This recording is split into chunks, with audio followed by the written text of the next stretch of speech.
today, and from tomorrow it's going to be much more easier. Okay, so let's see.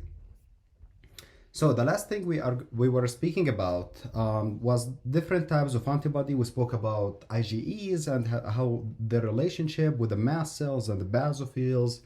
We also spoke about eosinophils and all of these guys. Now we are going to step it one notch forward. So we are going to speak about antigens. So we have different types of antigen that can affect us. Antigen can be viruses, bacteria, whatever. A lot of stuff can be antigens, okay? So let's start with bacteria. Which antigens of bacteria do you know? Somebody write. We have the lipopolysaccharides. Lipopolysaccharide is a form of antigen that is located on the gram-negative bacteria. Well, what about the gram-positive bacteria? Does a gram-positive bacteria have lipopolysaccharide?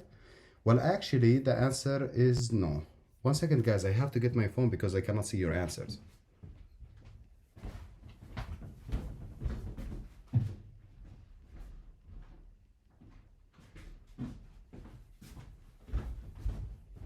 Ira, give me the phone quickly. Do you have it there?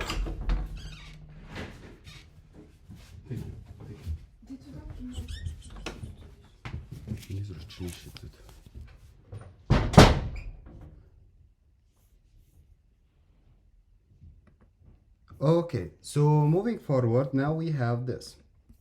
So, okay, the gram-negative bacteria do have what? They do have this basically lipopolysaccharide that exists on their walls. Only the gram-negative. The gram-positive do not have that, okay? So, let's take a look. Gram-negative bacteria, they have something called the lipopolysaccharide, which is basically on their cell wall. That lipopolysaccharide has a specific unit that you guys need to know. It's called lipid A. That lipid A is the thing responsible for basically creating an immune reaction, okay? One important thing you have to know.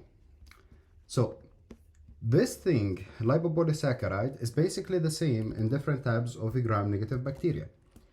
Which means, is it possible to create immunity against it? Is it possible to create, well, basically memory immunity against the lipopolysaccharide? I'm asking. If it exists in all bacteria. It's not. It's not possible, of course. Because think about it. If you will have an immunity against it, well, you will have immunity against all types of bacteria, which is not real. So this we call the Thymus independent antigen. So these are forms of antigen that cannot have memory to that antigen, okay? You cannot develop memory to that exact antigen. So these antigen lack a peptide component. We're like, what? No, lipopolysaccharide must have its long name. It must have a protein peptide. Well, actually not. It has fat. It has some phosphorus stuff. It has like polysaccharide, which is a sugar, but no proteins. So the lacking of a protein make the immunity of these guys will be really, really low. Why? Because the fatty acids don't exert immunogenicity. If we speak about the cord polysaccharide, don't exert also what? Don't exert immunogenicity. The only thing that actually can activate your immune system are proteins. So that becomes super important in a second. Lipopolysaccharide from gram-negative bacteria cannot be presented by the MHC to the T cells. If they cannot be presented by the antigen-presented cells, that means you cannot develop antibody against them, yes? So, or at least you cannot make a specific antibodies against them.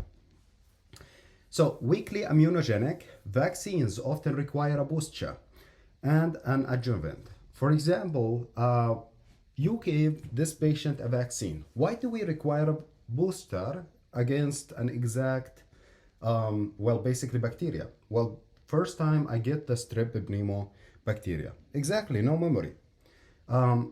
Okay, I get the what? The protein. Next time I get again the protein. The third time I get the same. Sorry, not the protein, the polysaccharide. I'm sorry. The polysaccharide. So it's the polysaccharide subunit.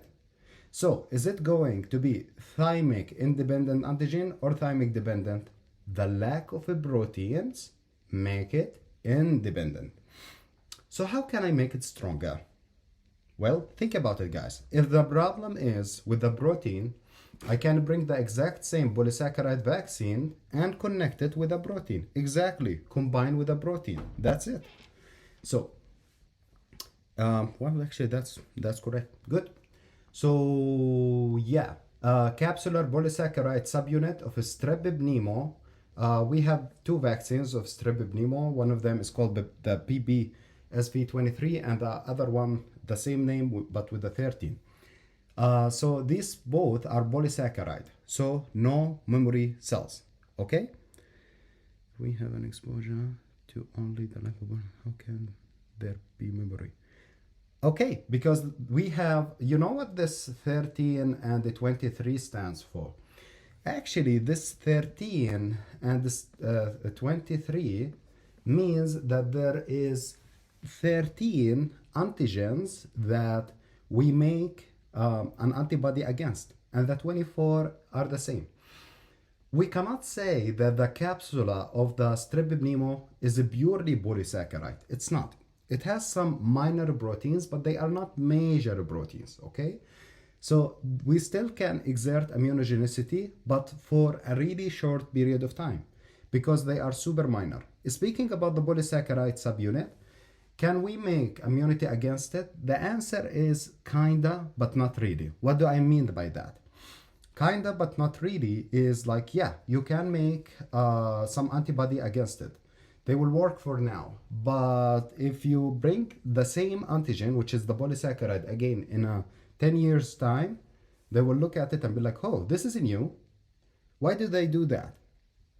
Well, basically because you have also in your body some areas that have you have polysaccharides inside of your body. This is just like from your diet and stuff like that. It's not wise to make antibody against it. So yeah, that's why in case of polysaccharide subunit, you should re-administer the vaccine every 5 years, every 10 years, it depends. But if you want to make a stronger vaccine that can last for a really long portion of time, you can just add a bulky, big protein component, and that's it. So the thymus dependent one are antigen containing protein component, like the Diphtheria Toxoid. So Diphtheria Toxoid, well, what is that? Well, we have a bacteria called Corynebacterium diphtheria. This this bacteria basically, when it comes to your body, its structure, we bring this portion of the diphtheria, which is the antigen of the diphtheria. We want to make sure that we will have high immunogenicity to it. So what we do? We connect it with a protein, yeah? So the immune system, when he sees the protein, yes, I am. Oh, wait a second. Oh, yes, I'm recording. Good. So we connected with a protein, and when it's connected to a protein, that will lead to exertion of what? It will lead to exertion of an immunogenicity, which can lead to immunological reaction against that protein. And that protein is connected with what? With that antigen. So we make an immune response against both.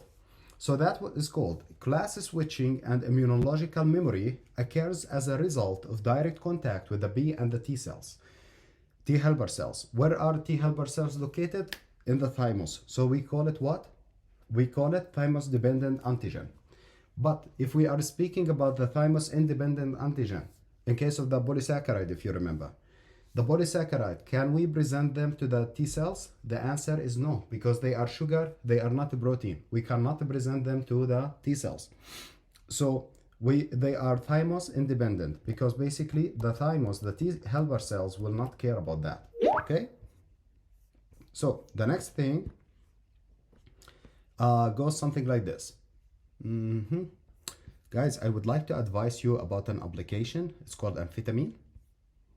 And apparently this application, when you turn it on, it prevents to get any type of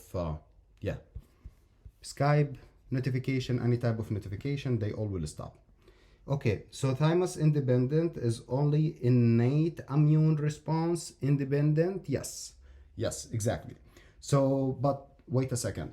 When you say innate immune response, I cannot say that's completely true. Why? Do we have formation of any antibody attacking the polysaccharide in case of the thymus independent antigen? Well, we do have these non-specific antibodies inside of our body, like the IgMs sometimes. So sometimes you can have IgMs attacking antibodies that unspecifically, they just attack foreigner antibody, but you are exactly. Let me see. So the thymus independent only innate immune response. Oh, from complement only, right? Correct. So the complement, wait for it. We'll speak about it in a second, and we'll speak its relationship to the antibodies in 1 second exactly. Just wait for it. So speaking about the complement. So the complement goes something like this. So the common question, where is the complement secreted from? Like the different component of the complement. Look, if you have any question in biochem, it doesn't matter what it is. If you say liver, you are mostly correct. Let me try this. Where does the urea cycle exist? Where we have a glyconeogenesis?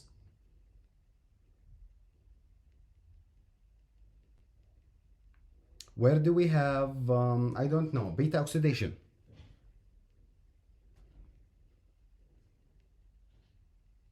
Where do we have whatever?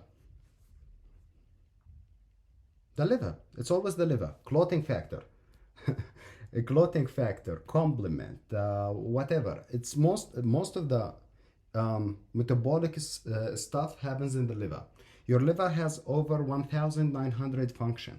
So it's a lot of stuff. So it's high chance that your answer will be almost always the liver.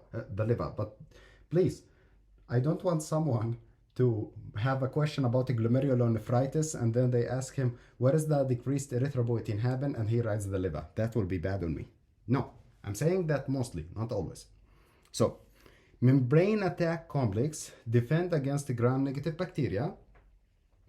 And we will speak in a moment, how does this membrane attack complex work? I showed it to you yesterday, guys. This little video I showed you, it was like a minute long.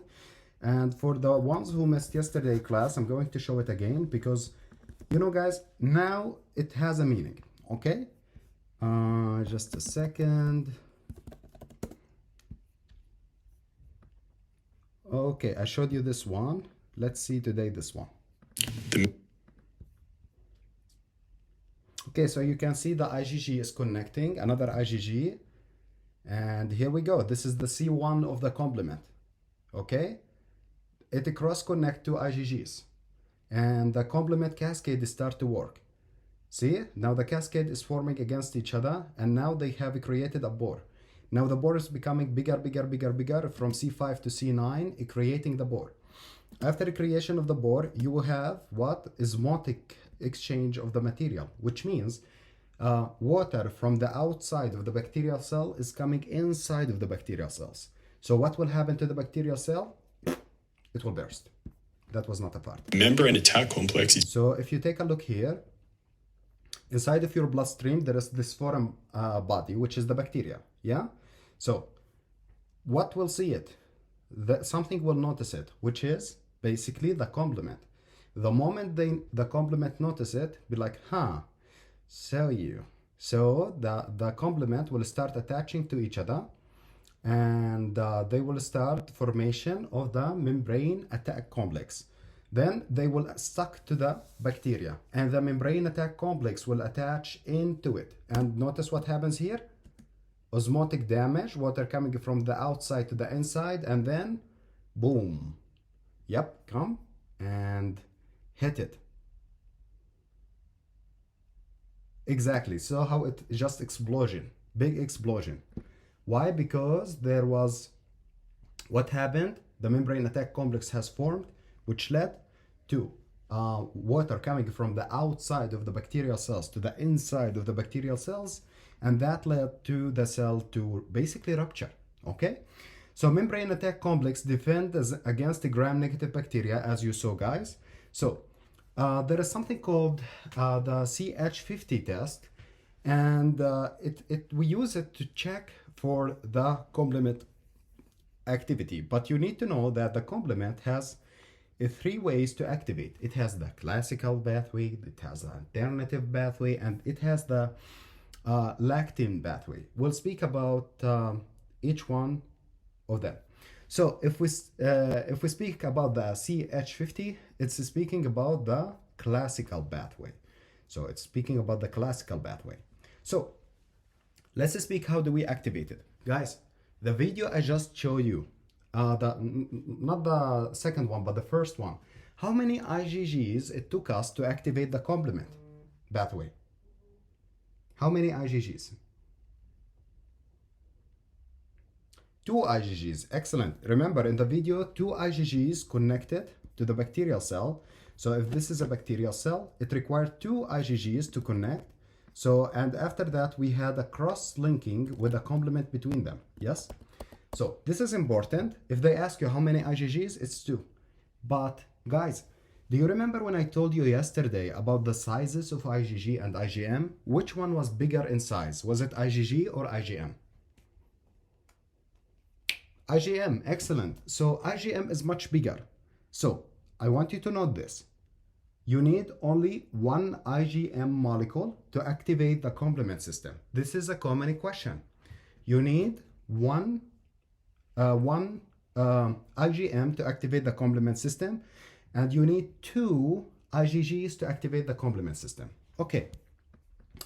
If I draw an antibody for you here, guys, okay, this is an antibody. And I name like 1, 2, 3, and 4. And I ask you, at which location does the complement act? Where you will tell me. Come on, come on, come on. I see the ones who missed yesterday class don't know it. Come on. So yeah, it's 2. It's 2. Okay, the people who missed yesterday class actually do know it. So it's 2. The complement binds here. What about macrophages?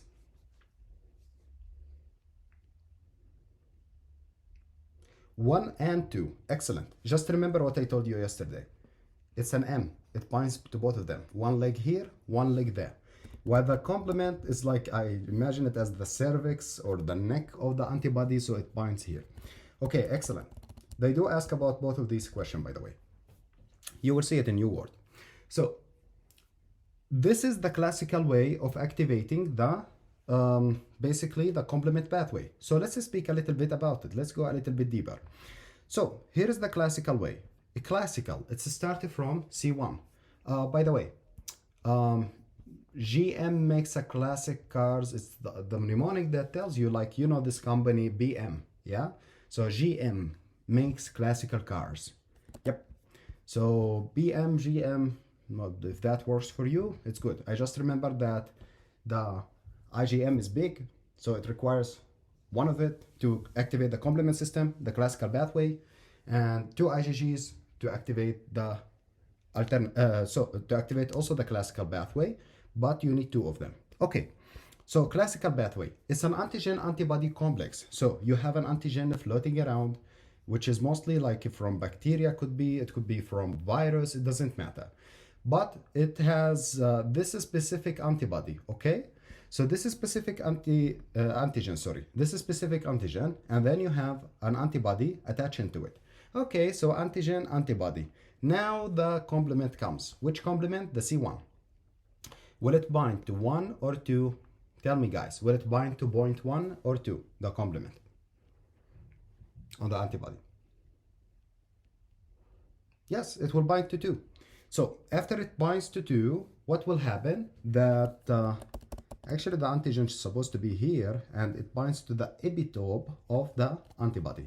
Now this actually matters a little bit, because is this the Fab region or the FC region binding to the antigen? The Fab region, excellent. And if we speak about the complement, is it binding to the Fab region or the FC region? It's the FC region, excellent. So yeah, okay, so the complement is start. Now you have a C1. and that C1 keeps going. So you have C1, C1 becomes active. When the C1 becomes active, it cleaves the C4 to make C4A and C4B. And it also cleaves the C2 to make C2A and C2B, okay? So now you are left, you only take the B's. What about the A's? You don't need them. You need you need the B's, okay? So you take the C4B and the C2B, okay? So after taking both of these, you form something called the C3 convertase. C3 convertase. So this C3 convertase will be something like this. It is actually one of the most important structures so far, and that will convert the C3 to C3A and C3B. Or like, it's just like a cascade, converting one thing to another thing to another thing to another thing. It's kind of complicated. Do I have to know all and each one step? Well, here's the thing. You don't have to know exactly each one of them, but you have to know in general that the classical pathway starts with C1, while the alternative starts with C3, for example.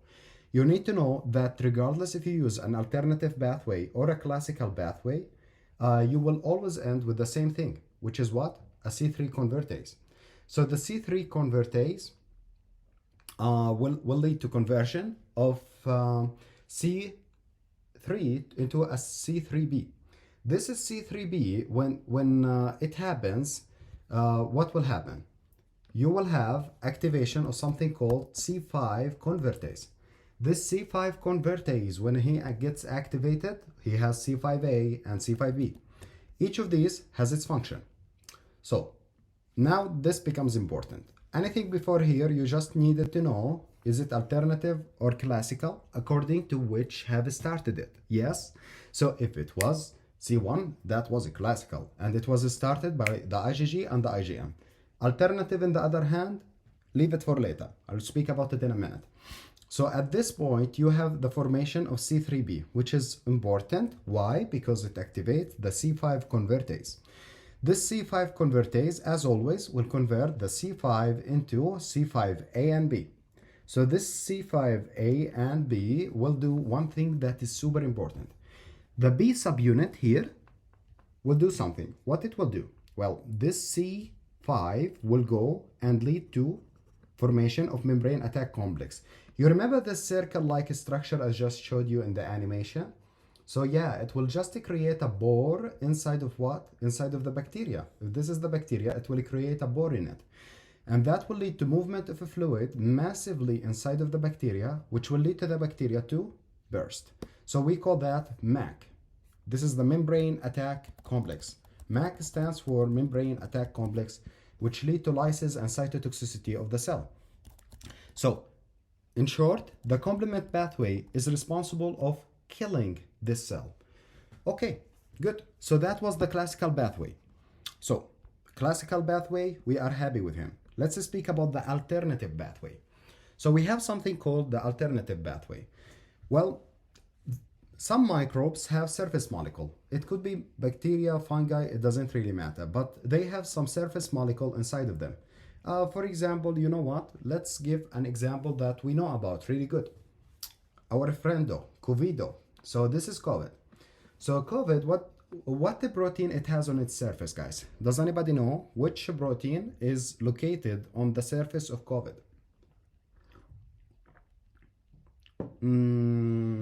Something that we have the vaccine against.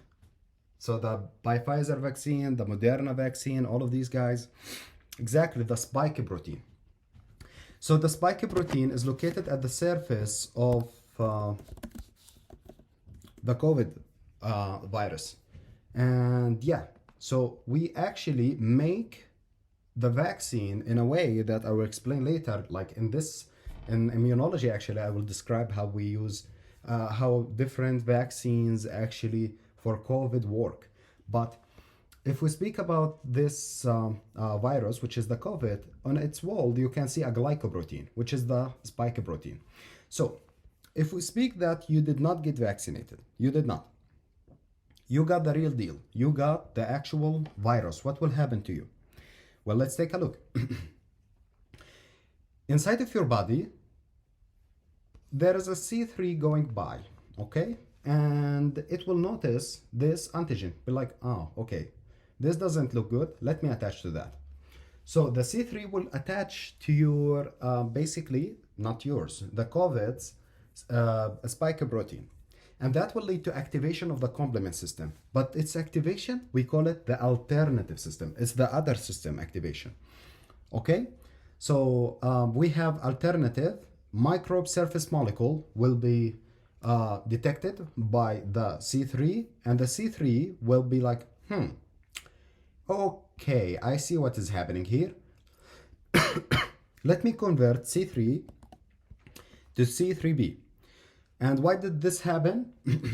It happens spontaneously after the attachment to what? After the attachment to the antigen in the circulation. Okay? Now we have this area. A lot of students ask me about this one and if it's important. Well, actually it is, but here is the deal. See this area? We will back to it pretty soon, but not right now. You will understand why in a moment. So, anyway, we have the C3 convertase. As you notice here, we have the C3b, which was made after the microbial surfaces with their antigen on them has activated the C3. So you have the C3. Notice the C3 convertase structure is C3b, big B, small b. So we have to get the big B, small b from somewhere. It's coming from here and attaching. I will tell you exactly what is this D and B a little bit later. Keep it for later. So now we have the C3 convertase, okay? This C3 convertase will convert C3 to C3b. You are like, wow, so more C3b? Exactly, more C3b. So you will have more C3b, and that will lead to more C5 convertase. You will have more C5b, more MAC, more lysis. So you also destroy the COVID, but you are like, shit, COVID is not a bacteria. So you will not kill him that way. So that works mostly on bacteria. That's why it also can work in the COVID and somehow that will explain exactly by basically modifying some antibodies to work even harder. But when it attaches to the walls of it, we will speak about how some complements can be actually opsinins. What does an opsinin mean? Well, the opsinins are some structure that leads to attraction of some other immune cell. So let's speak about that. So if you take a look here, that was the alternative pathway. Now we have something called the lectin or mannose or other sugar microbe on the microbe surfaces. So I like to think about it as the area in between. It's not the classical pathway. It's not alternative pathway. So it's something in between. What does it mean? The C1 in the classical pathway, which happened after an attachment to the IgM or the IgG, led to the activation of the C1. The activation of the C1 led to conversion of C4 to C4. It cleaved it, creating you C4b and C4a, and the C2 creating you C2b and C2a. Well, basically this lectin or mannose on the microbial cells sometimes can function as C1. You are like, wait a second. Are you telling me that this microbe, which is the bacteria, has a component on its wall that acts like the complement? Exactly, that's what I'm telling you. So this is the C1 like molecule, okay? It looks like it, but it's not, yes? So this C1 like molecule, which is existing where?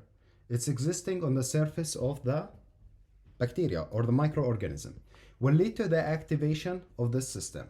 So you will have more what? You will have more activation of the C4, C2, which create you eventually more C3 convertase and lead to destruction of that cells by the membrane attack complex again. So let's speak about some other function that I bypassed on intention, starting with the C3b. So we have this process of opsonization. What is an opsonizer? I like to imagine it something like this. An opsonizer is it's like some molecule that you use it to tag, okay? So when you tag that area, the immune system will be like, oh yeah, I can see that. Thank you. So when he has no idea that there is food there. But when he see that tag, it's like giving him signals. Boom, boom, boom, boom. When he see it, so he comes to eat it. Okay? So C3b is an opsinon. Where did we have C3b? Here it is, and here it is. So the C3b works as an opsinon. Why would you do, first of all, what you are opsonizing?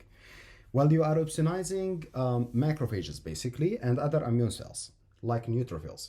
So let's speak a little bit about exactly how the C3 opsonize. Well, if you have a gram-negative bacteria, this is a gram-negative bacteria. There is different types of opsonins you must know for the step one. The first one is the C3b, okay? So this is the C3b. The other one is the IgG, okay? If any of these attach to the bacteria somehow, they will start calling for whom? For immunological response from the neutrophils and the macrophages. I will always draw macrophages like this, M and phi macrophages, okay? So the macrophages will come and be like, oh, bacteria, okay, let me eat that, okay? And also if the, for example, the neutrophils will come there, that will also help in its destruction by secreting some enzymes, okay? So if you take a look here, they write C3b binds to the lipopolysaccharide on the bacterial protein, bacterial wall. So remember, lipopolysaccharide, was it in the gram-positive or the gram-negative? This is important. Somebody answer me, please. Where did we have lipopolysaccharides? Exactly, it's in the gram-negative. Yep. So you will have also formation of the MAC. MAC complex is important for neutralization of the Nesilia species. Why this is important, guys? Did MAC happen early in the complement pathway or late in the complement pathway? It happens really late, yes? So, late complement pathway sounds familiar. So it happens basically the MAC with the help of the C5 until C9, yes? So C5, C6, C7, 8, and 9. So if you have deficiency of any of these, the membrane attack complex will not be formed. If you have absence of formation of membrane attack complex, you will have an Neisseria infection. In the near future, which is like in 10 minutes, I will be telling you guys about terminal complement deficiency, which is the C5 to C9, which basically, in these diseases, you will not have formation of the membrane attack complex. If you do not have formation of the membrane attack complex, guess what will occur? You will have more susceptibility of having Neisseria infection. Well, including what types of Neisseria infection do you know, guys? We have two of them. Meningitis and gonorrhea. Good. So, let's go back here. So, deficiency result in recurrent infection of Neisseria species. Yep. Get nice. Big Macs from 5 to 9 p.m. What the? No, I don't like this mnemonic. So, okay, let's speak a little bit about anaphylaxis. Notice here, guys. If you noticed, we spoke about the C3 and C4. They have the C4A and C2A, and a lot of structure were thrown basically in the garbage. We did not use them. Look, we have a lot of C3A, and we have where it is, C5A. So it's going to waste. You see, it's just going outside, and it's not mentioned. In reality, it's not. We do use these for creating the anaphylactic reaction. Well, when your body sees this, the anaphylactic reaction happens because of vasoconstriction or vasodilatation, guys. Anaphylaxis. It's vasodilatation, but you need to know it's mediated by which substance.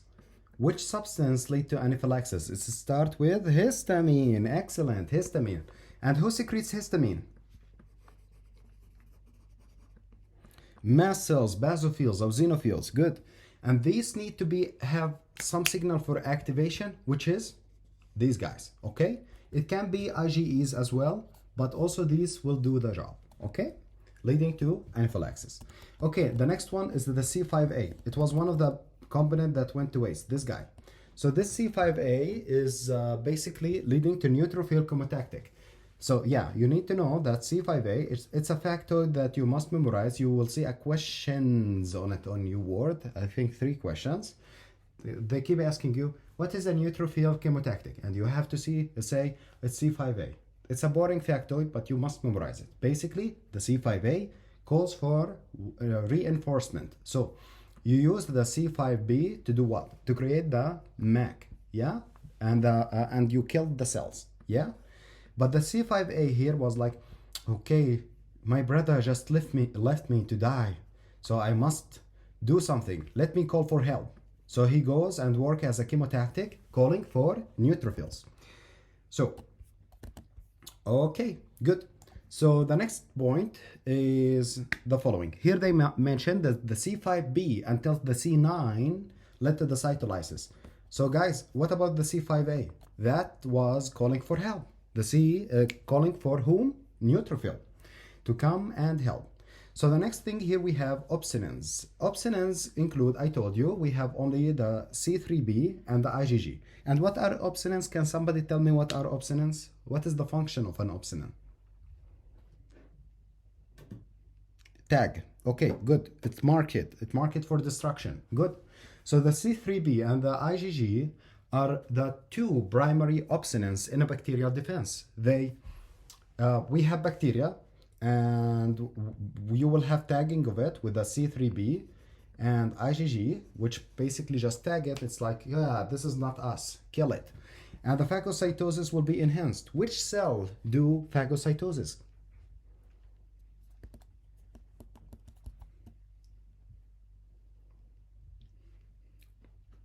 Yep. Okay, so in Latin, the word opsinin, it means like you prepare to eat. Actually, if you go a little bit deeper in the word, you know when you make a dish and you put salt and pepper like on top, like the final preparation of the food? Yeah, in Latin, that's opsinin, okay? It's when you put like the final touches on the food. When you put some salt, a little bit of pepper, a little bit of ketchup, yeah, that's basically opsinin, preparation of creation of the food. Okay, so the C3b also help to clear immune complexes, and that would be important when we discuss basically autoimmune disease that have formation of a lot of immune complexes, yeah? So when you have formation of a lot of immune complexes, you need to clear them out. How to clear them out? Well, C3b got you. So lastly, we have some, okay, complement is a good system. He's trying to help you. But still, anything in your body, if he works too much, it can lead to a pathology, yeah? So we don't want that. For example, if you have ridiculous amount of the C3, C4, C5, it's really bad. You can get an anaphylactic-like reaction, yeah? You can have like your face become edematous, really bad, and your eyes become shut, angioedema basically. So it's important to keep these working normally. So which basically inhibitor of this system we have? We have 2. So decay accelerating factor, which is the DAF, the CD55, which basically destroys your complement. And also we have the C1 esterase inhibitor, okay? Both of these prevent complement activation on self, like the RBCs. So these are protecting your RBCs. Well, why this is important? Well, if these ones are absent, what is going to happen to your RBC? It's going to have destruction, hemolysis, yeah? So we don't want that to happen. You need to be really careful dealing with these guys, okay? And that's it for this page. We will be back to this point, but not for now, not for now. It has its exact disease that we need to go back to it. So, we will take a little break now. We'll come back, speak about the complement disorder, speak about the interleukins, speak about the respiratory burst, interferons, and the cell surfaces of proteins. And if we have time, I would like to finish one more page from biochemistry. Basically, my plan now with you guys that every single class I will do one page from biochem, which help you to digest it, you know? So the moment we finish immunology, we'll finish hopefully molecular biology from biochemistry. And like that, each system we finish, we will finish some portion of biochem, in which when we finish until the end of this month, you will be done with most of biochem, all immunology, all endocrinology, all GIT, and we will keep going. So see you guys after the break. We have now 10 minutes break.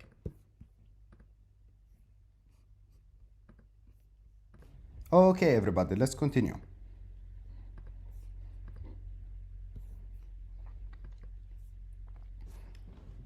Just checking the voice. Can everybody hear me? Good. So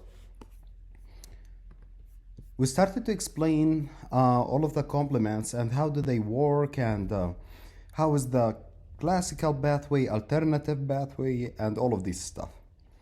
Now we are going to speak a little bit about pathology. This is super important. So to start with, the complement help us to clear out bacterial infection and biogenic infection, correct? We spoke about the classical pathway. And can you tell me which complement was the first complement in the classical pathway?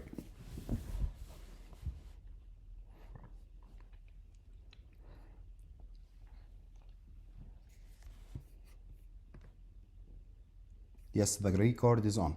It was C1, yes. And when the complement pathway, the C1 is activated, that leads to activation of the classical pathway, which eventually lead to creation of the membrane attack complex, which lead eventually to the destruction of the cell. Yeah, destruction of the bacterial cell. So early complement deficiencies, C1 to C4, increased risk of severe recurrent biogenic sinus and respiratory tract infection. So it goes something like this. If you don't have C1, C4, 2, 3, 4, this whole system here will be defective, yeah? So this will not work. But I want you to notice in the same time that, okay, you might have absence of C1, C2, C3, and this area will be defected. But you will have a little bit of affection from the other area. If you have, for example, C1 destruction, but C3 is still active. What I'm trying to tell you that you have an early complement deficiency, they will not write for you it's C1 to C3, C4 deficiency. No. They will tell you it's a C2 deficiency or something weird like the C2Q or C2B or CTZ, whatever. It doesn't matter. All of the numbers after all of the letters after the number means nothing. So I will give you questions about this in a moment, but I want you to know for now that in early complement deficiency, C1 to C4, there is increased risk of severe and recurrent biogenic sinus and respiratory tract infection. So the C3b is used for the clearance of antigen-antibody complexes, or like antigen-antibody complexes. What is that? It's a type 3 hypersensitivity reaction which have the immune complexes, okay?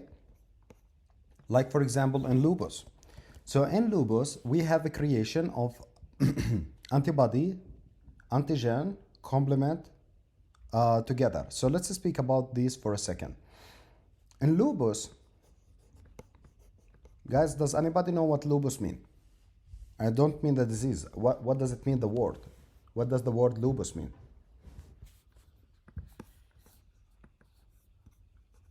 Excellent. Who answered this? Let me see.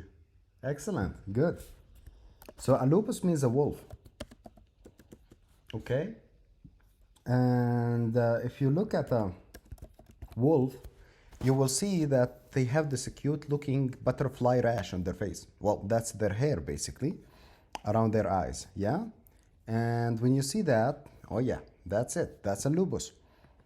If you look at these patients who have lupus, they also have this butterfly rash, okay? So, a common question, which type of hypersensitivity reaction is lupus? Please do not write it's type 3 hypersensitivity reaction alone because it's both type 3 and type 2. Okay? So moving back to here. So we have increased risk of lupus. So what is the antibody in lupus? What is the antibody is against what? What is the antigen of lupus? DNA. Excellent. DNA. DNA, that means all cells that have DNA will have antibody against them in lupus. The answer is yes. What is the antibody? Is anti-DNA. What about the complement? Well, complement will bind.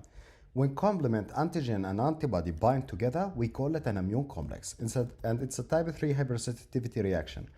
I mentioned that there is also type 2 hypersensitivity reaction in lupus. Yes, that's the attack against the RBCs. RBCs do not have a nucleus to have a DNA inside of it. So the hemolysis is mediated by a type 2 hypersensitivity reaction, not type 3. Okay. Next, we have terminal complement deficiency, which is C5, C6, C7, C8, and C9. And I'm mentioning every single C here because they can tell you the patient has a dysfunction in the C6q, for example. So all of these will lead to increased risk of having Neisseria bacterial infections because of the absence of formation of what? The membrane attack complex, which led to creation of pore and destruction of the cell. I want you to be really careful. A lot of students know that early complement deficiency lead to lupus. They just know it, but they keep forgetting about the most important thing. If you don't have complement, you will have recurrent bacterial infection. This is the most important thing about early complement deficiency, the fact that you will have more susceptibility to infections. Let's speak about regulators proteins. So these regulators proteins inside of your complement, basically they keep checking if your complement is working correctly and destroy it sometimes because it's working too much, activate it sometimes if it's not working. So let's speak about these regulators. We have the C1 esterase, but here the C1 esterase inhibitor. And we have also the meryl, which is the CD59, and we have the DAF, which is the CD55, okay? So starting with the C1 esterase inhibitor deficiency. So this is the pathology. It causes a hereditary angioedema due to unregulated activation of the kallikrein, which lead to increased bradykinin. You are like, what the? Where did we see that? Well, we did not see it yet, but it's in the hematology chapter. If you go to the hematology chapter and go to the, yes, here. Yep, you can see here we have basically this clotting pathway, the coagulation pathway. If you take a look at the intrinsic pathway, it had some like factor 12 convert to factor 12A and all of that. If you notice at this area, we had the C1 esterase inhibitor working, which led to inhibition of the kallikrein. Okay? So they led to inhibition of kallikrein, which means less bradykinin. Okay, that's good. If you have a deficiency of the C1 esterase, this guy is not working, okay? This guy is not working. So you will not have any inhibition of the kallikrein. If you have no inhibition of the kallikrein, the high molecular weight kininogen will be converted to bradykinin. Please write the abbreviation of this guy. It's high molecular weight kininogen, okay? Why I'm telling you to write the abbreviation, because like I saw it in one guy test, he said they did not mention HMWK, they just told him high molecular weight kininogen. And he was like, I tried to, well, basically remember where did I see high molecular weight kininogen, but I could not remember. And he's right, he could not, because it's not written anywhere inside of the book, it's just written the abbreviation, okay? So, moving back to immunology. So we are still speaking about the C1 esterase inhibitor. You saw how that led to activation of the kallikrein, which converted, it converted high molecular weight kininogen into bradykinin. Is a bradykinin a vasodilator or vasoconstrictor, guys? It's a vasodilator. Now comes the 250 question. Can someone tell me, how does a bradykinin work? Which substance does a bradykinin increase leading to the vasodilatation? Okay, someone just dropped the mic. Oh my god, yeah, it's nitric oxide. It's nitric oxide. So you can see here that bradykinin lead to activation to a receptor on the endothelial cells, which lead to creation of more nitric oxide, and that lead to more cyclic GMB, which activate the MLC phosphatase, leading to smooth muscle relaxation and thus vasodilatation. Excellent job, Alicia. Excellent job. So next we have something like this. So it's characterized by a decrease in the C4 levels, and so this is basically a marker. It doesn't mean that only the C4 levels will be decreased, but it's kind of a marker, okay? So the ACE inhibitor are contraindicated. Why? Because they increase also the bradykinin. So if you have increased bradykinin from the ACE inhibitor and increased bradykinin from the deficiency of the C1 esterase, you are highly susceptible of getting angioedema. Let's take a look at angioedema. If you take a look at a patient with angioedema, yep, he looks buffy. Yeah? Okay, you can see how buffy he looks. Yep. There is also one other disease that can lead to something like this. Basically, the how do you call that? It comes from Latin America, from the kissing bug. Just a second, I cannot recall it. Chagas disease. In Chagas disease, they also can have angioedema. Okay?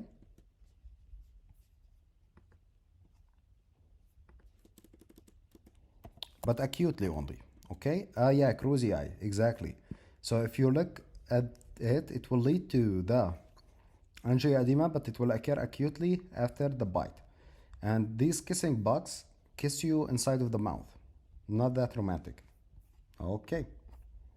So, I'm not kidding. They kiss the mucosal surfaces of the mouth. And it happens during sleep. So, this pathology is easy, just like a defect of one enzyme that lead to conversion of substance A to substance B. So yeah, we have here substance C. This substance C is inhibited by substance D.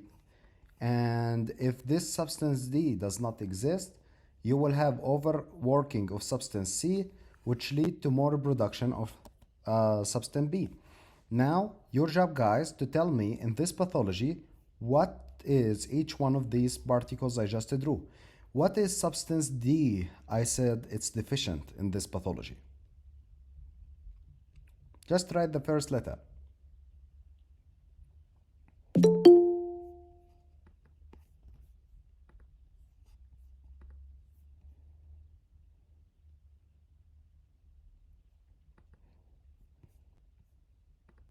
Yes, it's actually the C1 esterase inhibitor.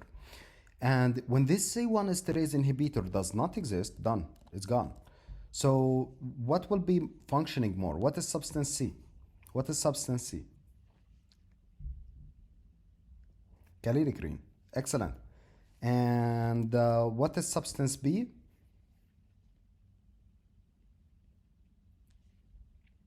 Bradykinin. Yep, so we'll have more bradykinin. Good.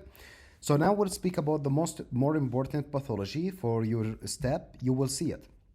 Promise you, you will see it. In some way or another, you must see this pathology.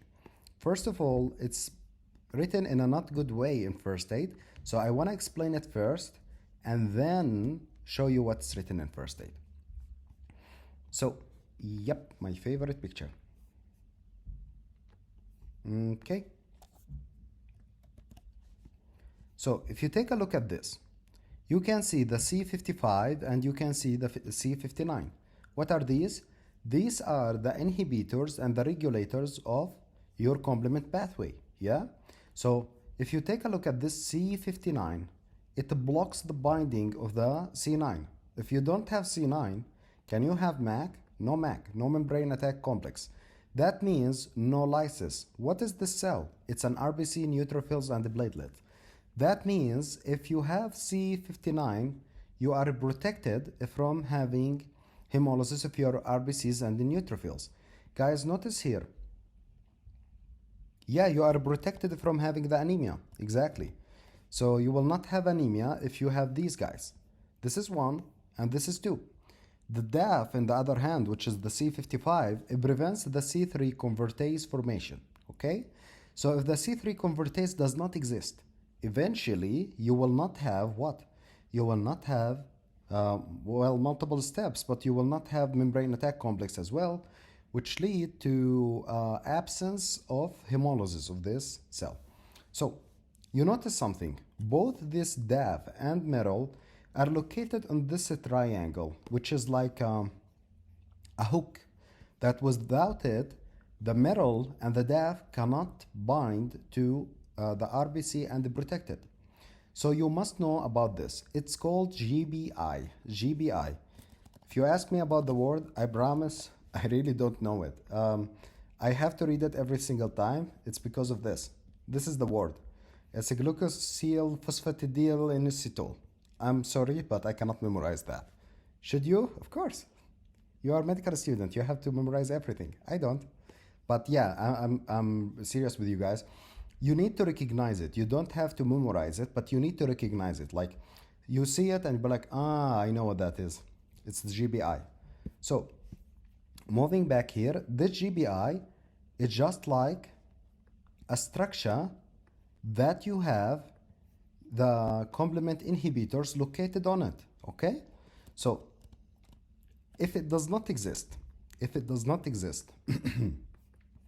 can the metal and the DAF protect your RBC? If the GBI is absent, can the metal and the DAF protect your RBC? They cannot. They cannot. So the complement will come and bind to the RBCs and do what? Destroy it. So if they destroy the RBCs, you are going to have hemolysis. Now let's go back to this page and try to read what they write. A defect in BIGA prevents the formation of GBI. So there is one gene called BIGA. Yes, I can. 1 second, please. BIGA lead to conversion of GBI. So if you don't have this gene, you will not have GBI. If you don't have GBI, you will not have metal or DAF binding to the RBCs. These two function was to protect the RBC. If you cannot, so you can see this one and you can see all of the different stuff it does. Okay, let's go back to this. They write, a defect in BIGA gene will lead to defect in BIGA gene will lead to less GBI. Less GBI, normally what does GBI do? It anchors for the complement inhibitors. What are the complement inhibitors? They are the DAF, which is the decay accelerating factor, the CD55, and the membrane attack complex. And the membrane inhibitor reactive lysis, which is the metal. So when you have these two guys not working, okay, why? Because you don't have GBI. You will not have a protection of your RBCs. Absence of the protection of the RBCs will lead you to have what? You will have basically complement-mediated intravascular hemolysis.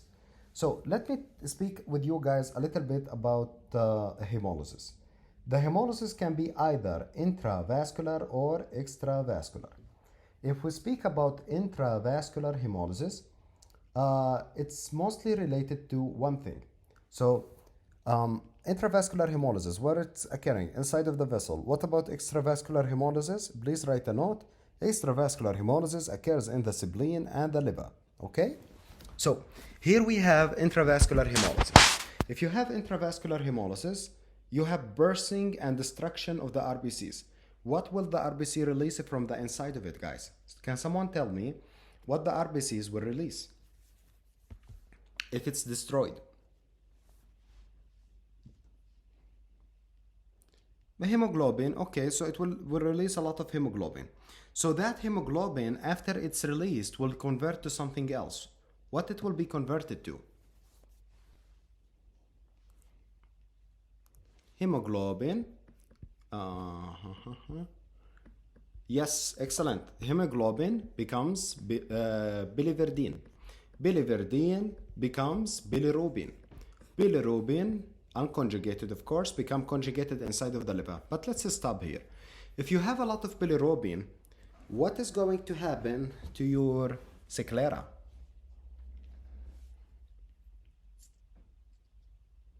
Becomes yellow. Yep. So, guys, I have a question. Is bilirubin the unconjugated one, also called indirect one? Is it water soluble or fat soluble? It's fat soluble. So can it make it to the brain? Can it pass the blood-brain barrier?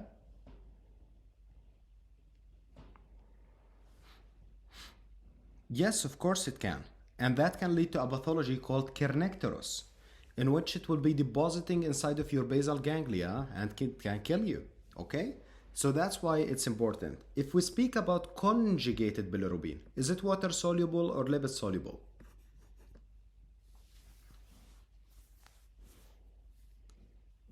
Water soluble. So can it make it to your brain?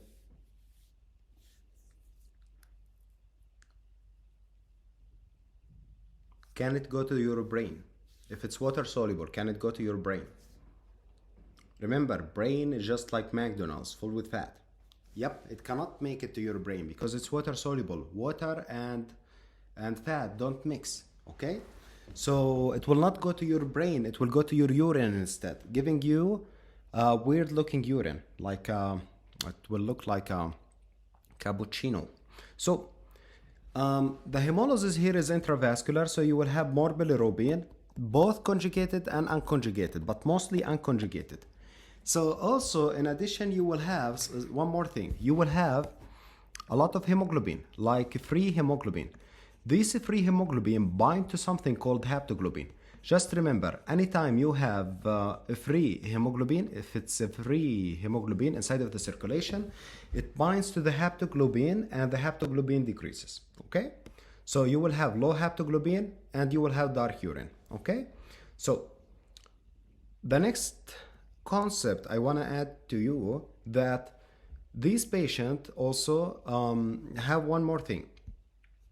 Their symptoms is mostly at the morning, okay? Not in the evening. Please add a note. It happens in the morning. And if they ask you why it's more in the morning, the answer is because your circulation, your blood, your RBCs have more CO2 in the morning. So the dark urine, it will be the first urination of the day, okay? Please make a note about that.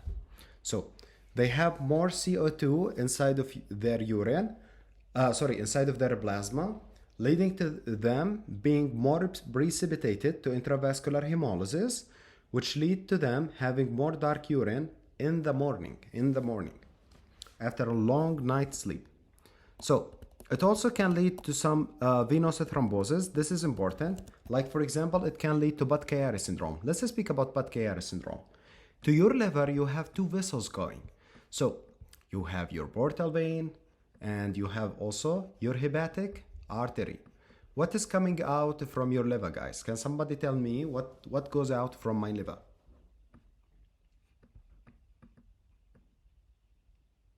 Hepatic vein. Okay, hepatic vein goes out. Okay. Hepatic vein. So hepatic vein goes out. So this hepatic vein, if it is occluded, you'll be like, why will it be occluded? Well, basically, many causes. One of them, if it gets thrombosed. Why? Because of BNH, basically paroxysmal nectorial hemoglobinuria. That's one cause. Other cause is polycythemia. So this will get occluded. Can the blood exit the liver now? Or it will be congested inside of the liver? Can it exit or not? It cannot. So you will have hepatomegaly, and eventually you will have a red, exactly, excellent. You will have a red infarction of the liver. Yep, that's Budd-Chiari syndrome. Okay, also you can have it in your portal vein, which can lead to portal hypertension. Is portal hypertension bad? We'll speak about it in GIT. I will tell you that it leads to internal hemorrhoid. It leads to varices in the esophagus that can bleed and kill you. And they kill 30% of the patient from having internal bleeding from their esophagus. And they can have also cerebral thrombosis, leading them to have a stroke, or even having like a subcutaneous basically thrombosis inside of their skin. So BNH is actually really tough disease, and they do ask about it a lot. Just know the problem is in BIGA. BIGA is a gene. If you don't have BIGA, you will not have GBI.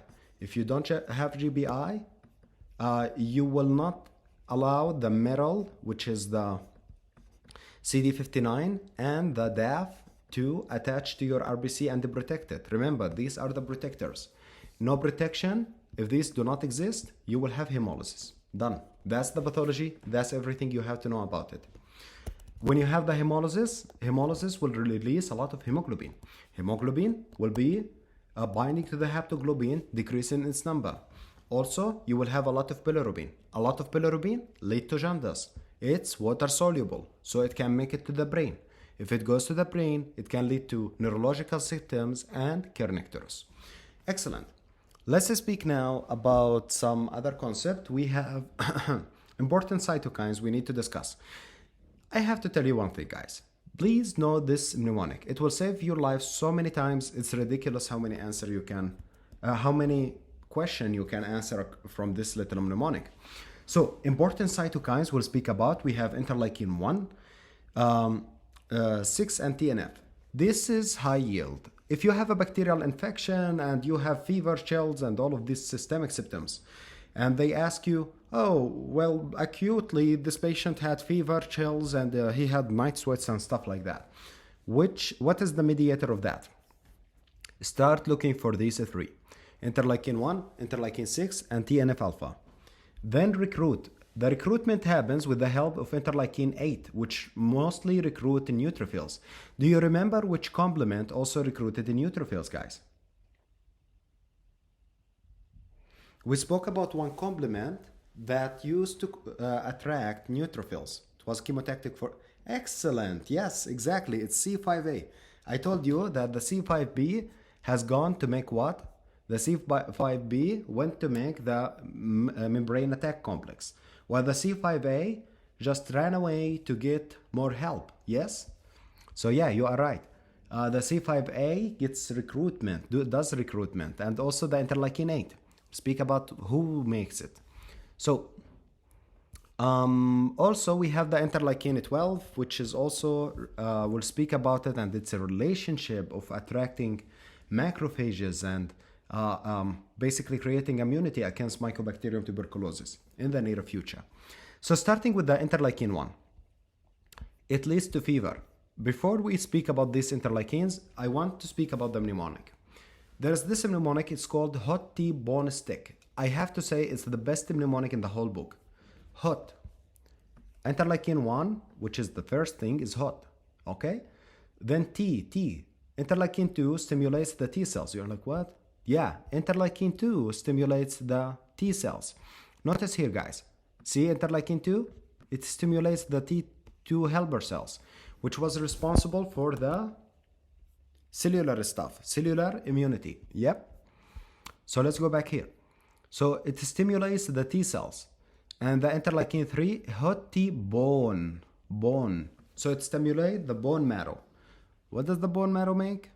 Yep, more blood cells. Then you have the interleukin 4, which make you the IgEs production. And then we have the interleukin 5. So stick EAK. E for IgE, 5 for IgA, and K for acute phase protein production. I want you to make a little note. Interleukin 5 also has one more function. It also leads to eosinophils basically stimulation. okay? So right here, something like this, and right here, eosinophils, okay? Eosinophils. Also, it attracts eosinophils. So they write, it causes fever, acute inflammation, and activates endothelium to express adhesion molecule. Adhesion molecule? Where did we see that? Well, in pathology, in the inflammation chapter, in this page, we saw the adhesion molecule, yeah? And when we spoke about this, basically the selectin, E-selectin, oh yeah, here it is. See, the E-selectin. It's stimulated by the interleukin-1. And they were really important in creating the speed bumps. Basically, the neutrophils was going like this, woo, woo, boom, boom, boom, and then attach. Yes. So the thing that created your the thing that created your speed bumps, the E-selectin, was the interleukin-1. Okay, good. Let's go back here and take a look. Yep. So we have the following now. So we have interleukin-6. It causes fever and stimulates the production of acute phase reactant. It's in the mnemonic. Okay, tumor necrosis factor alpha. It activates the endothelium and lead to more white blood cells recruitment. It also leads to vascular leak. If you have vascular leak, what is going to happen to the tissue? Two things. You will have more migration of the white blood cells and edema. Excellent. Okay, so tumor necrosis factor alpha can lead to cachexia and malignancy.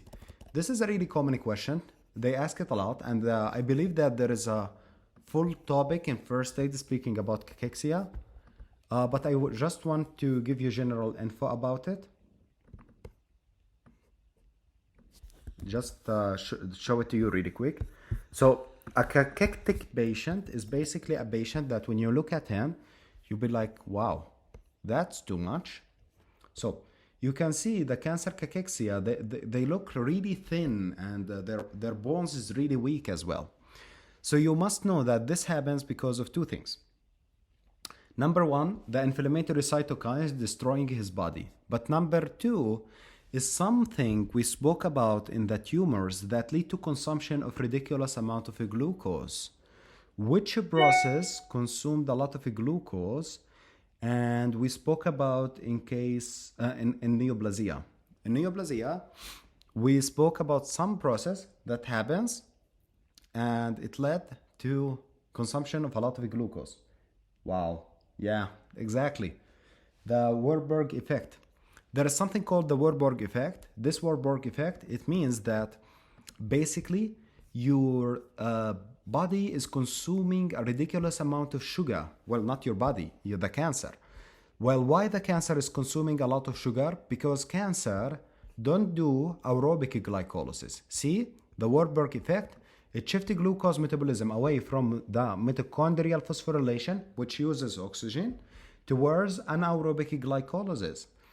Well, we know normally that if you have one glucose, from that one glucose, you make 2 ATP in glycolysis, yeah? And from also one glucose, you can make like 38 ATP from this mitochondrial oxidative phosphorylation. So which one sounds more beneficial for us? The first one or the second one? Which one is more beneficial? The second one. No, the second one, of course. Why? Because it's giving us more ATP. But the cancer is such a bastard. It takes a lot of glucose, ridiculous amount of glucose, to make so little ATP. So for the making of the same amount of ATP of a glucose molecule from oxidative phosphorylation, he has to use, let me count this, so 19 molecule of glucose to make the same amount of ATP made from one glucose from the oxidative phosphorylation. So the Waterberg effect, we have a shift from oxidative phosphorylation, mitochondrial oxidative phosphorylation, which make ATP, into anaerobic glycolysis, which make less ATP. Thus, you have to use much more glucose than normal cells. That also participate in the creation of cachexia. Okay, let's speak about the next thing now. We have causes cachexia and malignancy, the tumor necrosis factor, and also maintains a granuloma in case of TB. Granulomas are basically many macrophages, and in case of TB, will they be caseating or non-caseating, guys?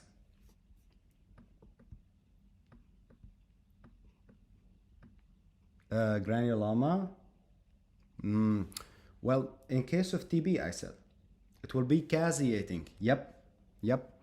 Any infectious disease, caseating. Any immunological disease, non-caseating. So TB is infectious, so will be caseating.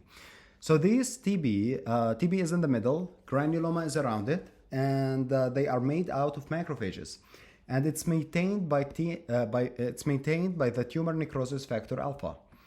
Well, if this guy was gone, what will happen to the TB? The TB will go out and he will start thriving, become miliary TB, go to every single cell in your body if he can. So he will disseminate basically. So can you tell me what can lead to the loss of TNF alpha? It's so logical, it's ridiculous. Somebody write me. What leads to removal of TNF alpha or loss of function of TNF alpha? Who does that?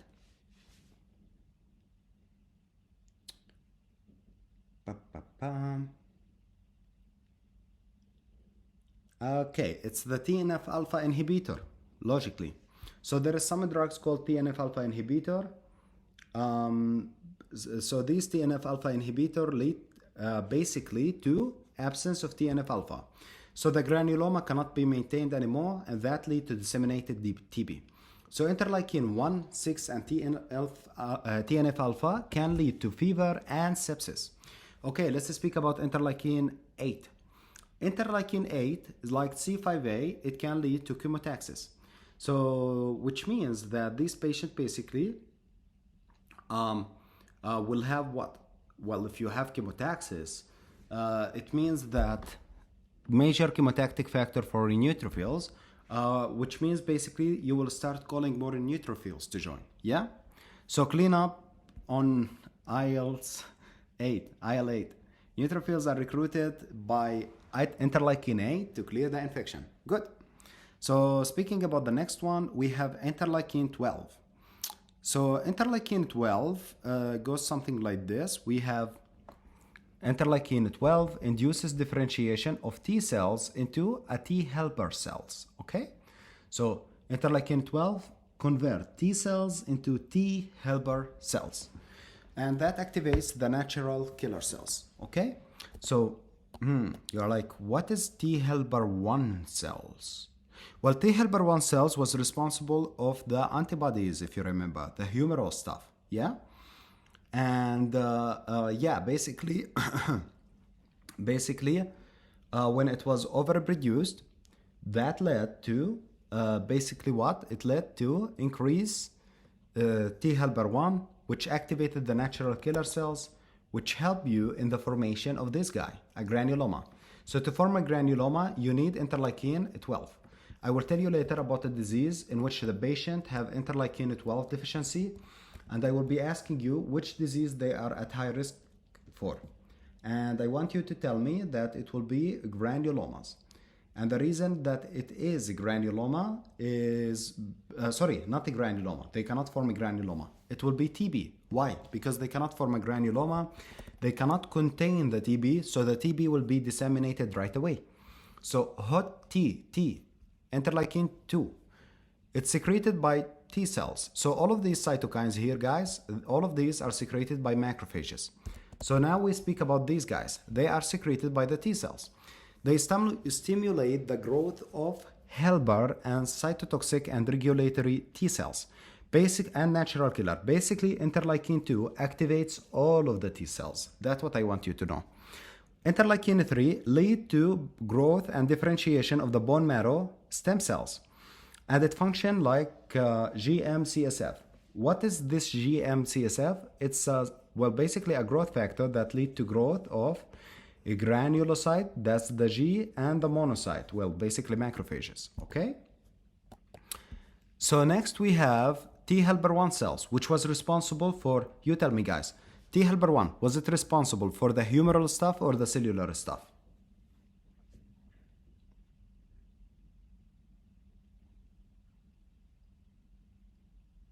Cellular. T helper 2 was humoral.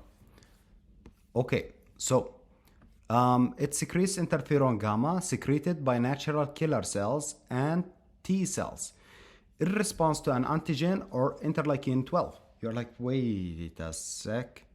So these natural killer cells can make interferon gamma, but they only do it when there is macrophages telling them to do so. So macrophage tells the natural killer to secrete what? Interferon gamma, and that lead to stimulation of the macrophage to stimulate the macrophage to kill the organism inside of it. Yes, it's a cycle. So the macrophage stimulate natural killer, you have more interleukin, interferon gamma, which tell the macrophage, oh, kill the organism you have inside of it. It's an indirect stimulation of the macrophage. Okay, so it's secreted by natural killer cells and T cells in response to antigen or interleukin 12 from macrophages. It stimulates macrophages to kill the phagocytosed pathogen. This sounds confusing. Why? Because the macrophage is making some cytokines, which is the interleukin 12, which activate the natural killer cells, which secrete the interferon gamma, which stimulate the macrophage to kill the organism inside of it. It's like giving yourself a medal, you know? So it induces, here they write, it inhibits differentiation of T helper 2 cells, okay? So it inhibits the differentiation of the T helper 2 cells. T helper 2 cells are important for the humoral stuff. And it induces also the IgG isotype switching in the B cells. Well, B cells initially had which type of immunoglobulin, guys? Before the isotype switching, which immunoglobulin they had? Yes, immunoglobulin M. Excellent. Excellent, yep. So also activate the natural killer cells, also activate the natural killer cells to kill virus-infected cells, okay? They activate the natural killer cells to kill the virus-infected cells. Okay, so increase, because I told you guys, if you remember, that the interferon system overall was made to protect your cells from viruses. So if we speak about alpha and beta interferon, they are secreted from normal cells. And that just tells the cells around them to be careful from the fact that they have virus inside of them. Yeah? It also secreted to tell the macrophage to come and kill that cells. And also the macrophages themselves, they can release one form of interferon gamma, which also is a protector and a signal to tell the other cells to be careful. So also activate the natural killer cells to kill virally infected cell. It increases MHC expression and antigen presentation by all cells. Why would you increase the MHC expression and antigen presentation on all cells? To protect these cells from the virus. So let's imagine that you have only 3 cells in your body. Of course you have more, but this is for illustration. Well, this cell has a virus inside of it. These 2 are healthy, okay? This one starts secreting interferon alpha and beta, which basically tells the surrounding cells to be careful and to increase the MHC production, so the immune system will not mistakenly kill them, yeah? And also to increase the presentation of the virus. Well, how would they know that what is the virus? That's the function of interferon gamma. Well, basically you have a macrophage. This macrophage will come and eat this virally infected cells and then will start making what? Interferon gamma, yeah? This interferon gamma will start basically telling all of the cells, guys, this is the antigen, be careful of this guy, okay? He's the most wanted. If he comes knocking on your door, don't open. It activates the macrophages to induce granuloma formation as well. Okay, let's finally speak about these, cytokines coming from the T helper 2 cells before the break. So, interleukin 4, hot T bone stick. Hot 1, T 2, bone 3, stick. The E in stick is for interleukin 4. Okay, so that would be IgE. So it induces the differentiation of the cell in the T helper 2 cells. 2 cells. So remember about the one that I told you to put in the bathroom. I hope you did already. So the interleukin 2, interleukin 4 led to the humoral stuff, including IgE. But this is not complete. Also right under it, humoral stuff, which include other forms of antibodies. Okay. So they promote the growth of B cells, basically, and enhance class switching to IgE and IgG. Basically, the interleukin 4 help you to make more IgEs and IgGs, okay? Ain't too proud to beg for help. Yeah, 2, which is basically the helper 2 cells. BEG, it's the B cells, it promotes the B cell growth. IgE, which is the most important, and also the IgG. Okay, interleukin 5, hot T bone stick, EA, IgA. Okay, so promote the growth and differentiation of of B cells as well, which enhance the class switching to IgA. Where did we find IgA, guys? Do you remember where did we find IgA? Where was IgA found? The mucous membrane, exactly, inside of the GIT. And which area inside of the GIT we had the production of the basically IgA?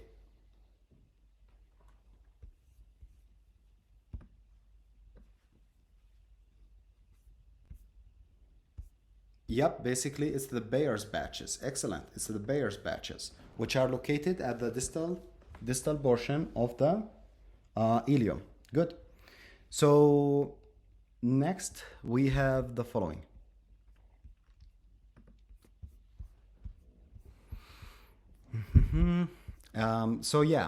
We also have eosinophils made here from the interleukin 5. And speaking now about the interleukin 10, it's not a part of the mnemonic. You need to know it alone. Interleukin 10 just calm down the infection. Okay, so after you finished with the acute inflammation, you had inflammation. Now, do you need to have inflammation for the rest of your life? The answer is no. There should be one point at which you'll be like, okay, it's enough. We had inflammation, now we have to turn it off. So they attenuate the inflammatory response, which decreases and also decreases the expression of MHC class 2 and T helper 1 cytokines. Guys, the MHC class 2 had association of which protein? Which protein we had to remove for the sake of presenting antigen on the MHC class 2? Which protein we had to remove? What was the associated protein with it? This is important. Yep, the invariant chain. Excellent. Excellent. Good. So next we have something called, the interleukin 10 also inhibit activated macrophages and dendritic cells. Okay? Also secreted by the Treg. Remember the Treg? Do you remember at which phase we had formation of the Treg, guys? Which phase of making a T cell we had formation of Treg? Do you remember?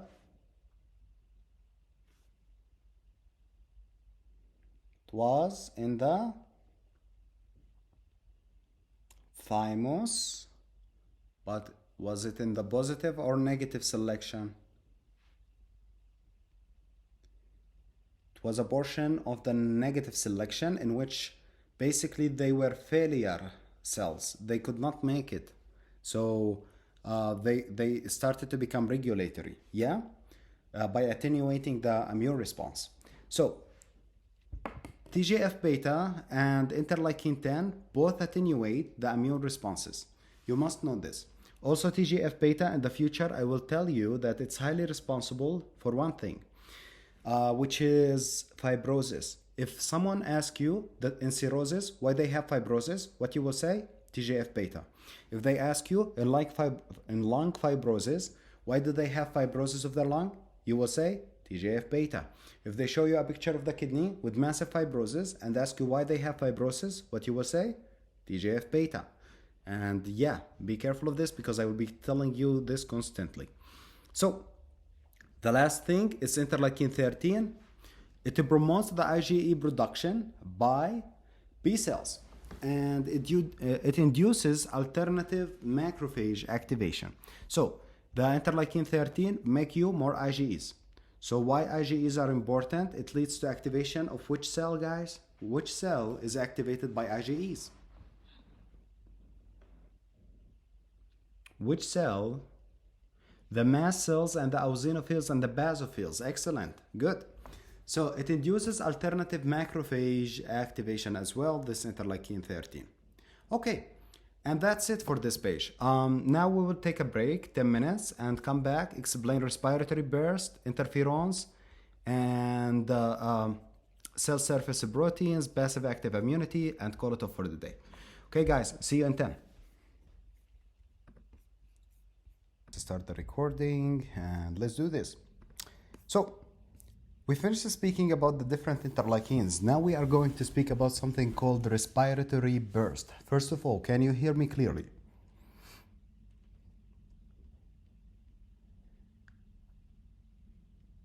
Excellent, good. So speaking about the respiratory burst, first of all, before even speaking about this, you need to know where is this process happening. It's inside of neutrophils. So it's also called oxidative burst. But what is this? So let me explain. Let's say that you have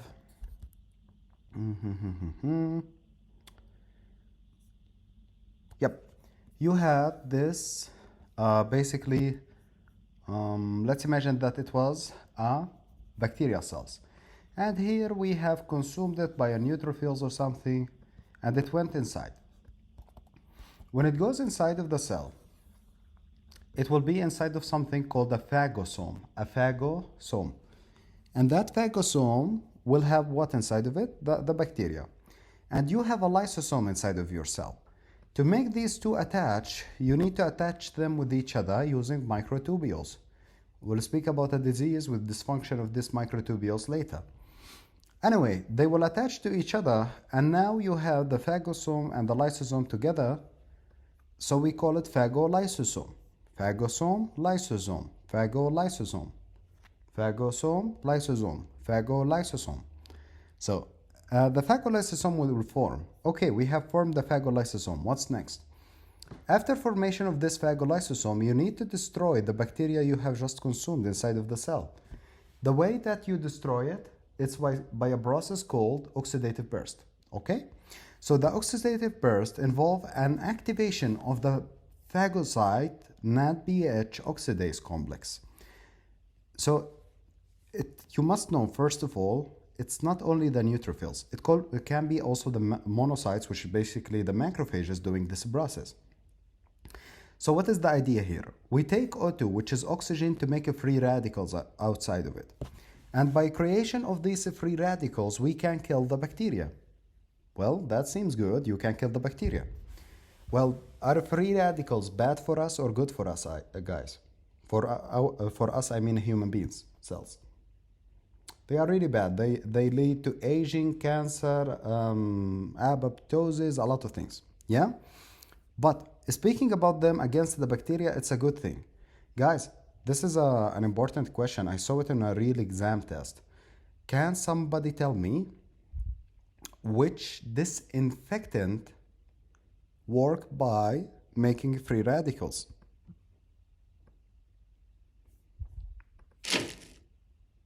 Which disinfectant work by making free radicals? Excellent. It's hydrogen peroxide. Hydrogen peroxide, guys. Well, I never seen it in first aid. You liar. It's here. So see, hydrogen peroxide, free radical oxidation. It's a must to know that. So is hydrogen peroxide good for your skin? The answer is no. If you use it once or twice, no problem, but you cannot use it for chronic cases because it actually leads to free radical injury of that fungi or bacteria which destroy it actually. But if you use it in daily basis, you will lead to scarring of that area, which is not good. So they say it plays an important role in the immune response, rapid release of reactive oxygen species, and NADPH also plays a role in both the creation and neutralization of the reactive oxygen species. Reactive oxygen species. Where did we see reactive oxygen species before?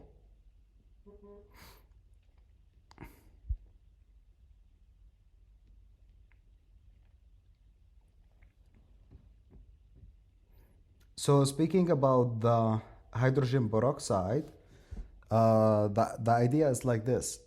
If you use hydrogen peroxide for one time, it's not a big of a deal. But if you keep having this free radical injury over and over, what will happen? Free radicals will lead to creation of mutations. The mutations can eventually lead to basal and squamous cell carcinoma, which basically can lead to you, well, it can, it's rarely kill, but it can really harm you, basal cell carcinoma and squamous cell carcinoma. Yeah, so you don't put hydrogen peroxide in your skin except if you really need to, okay? So we mostly use it as a disinfectant. That's the idea. So let's take a look here. We have NADPH plays a role in both the creation and neutralization of reactive oxygen species. Myeloperoxidase contains a blue-green heme-containing pigment that gives sputum its color. If you are eating, I advise you to look away because we are going to take a look at a patient sputum who have a really bad pneumonia.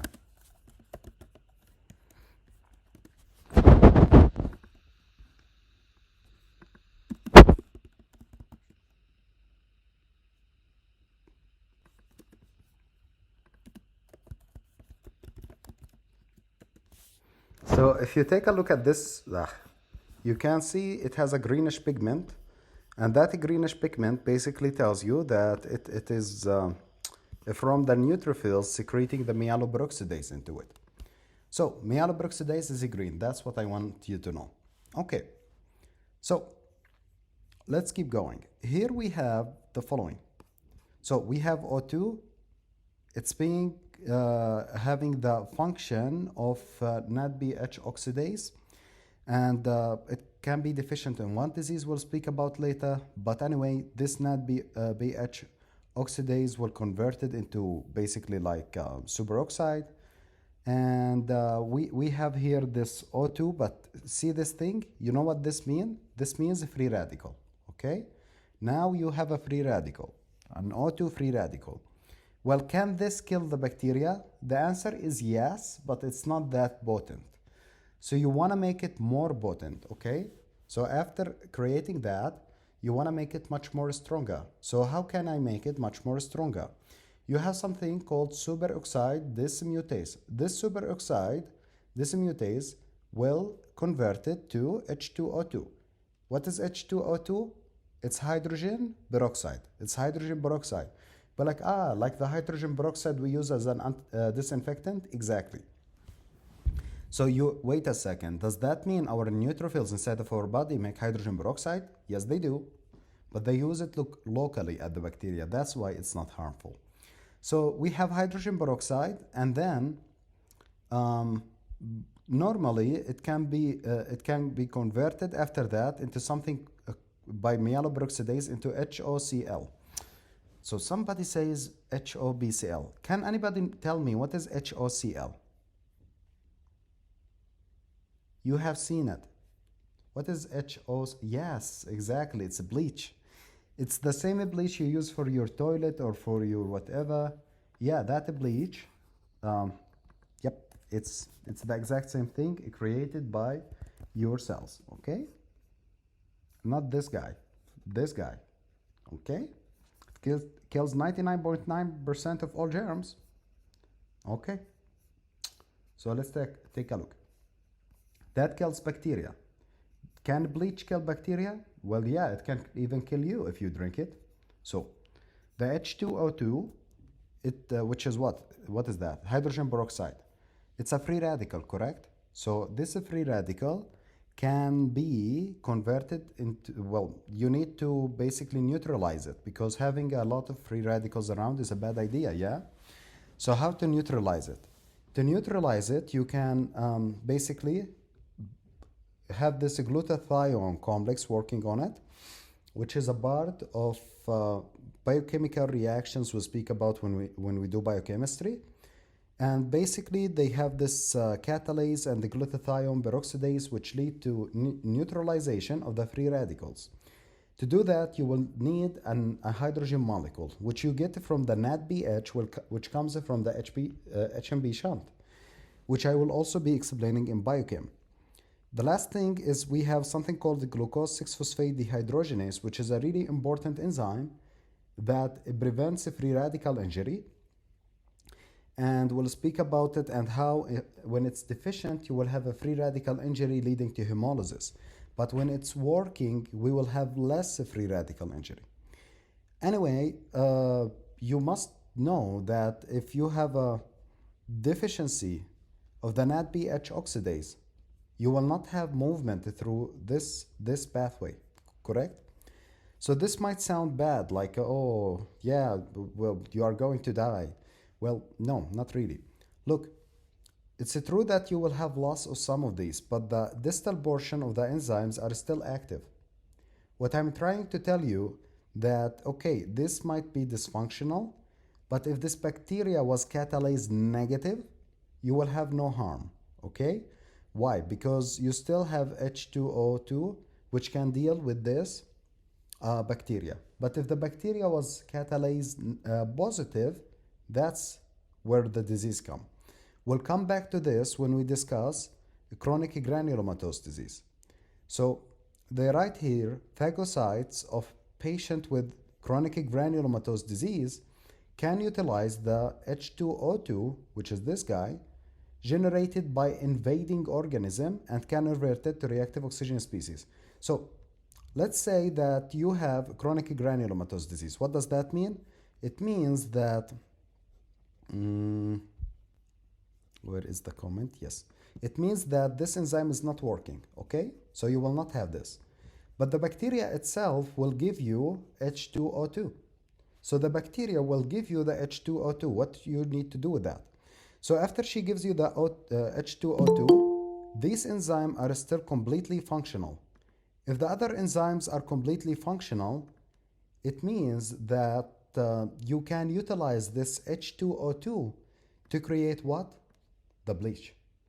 If you have the bleach, you can kill that bacteria. But when is the problem? So where did we get the H2O2 in case of deficiency of a chronic granulomatous disease? We got it. Oppa. Okay.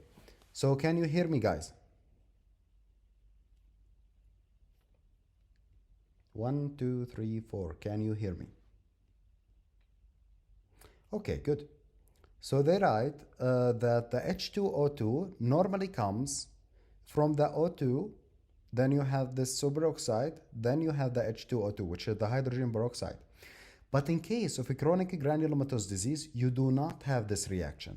If you do not have this reaction, well, damn it, where I'm going to get the hydrogen peroxide from? The bacteria will give it to you. Which type of bacteria? All of them, okay? All bacteria do generate H2O2. Excellent, so I can use the bacteria H2O2 to make hydrogen peroxide to kill it. Yes, that's what we do. So yeah, that seems good. Let's do that. Bacteria will make it, and after the bacteria will make it, we'll use it to kill the bacteria. Yes? Yes.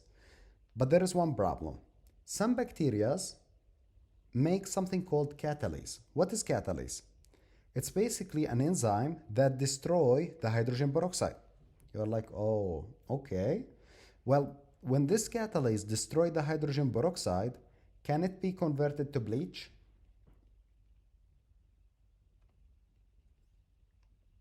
No, it cannot. It cannot. It's impossible. So if it's impossible to convert it to bleach, that means that this bacteria can still lead to can lead to problem in you.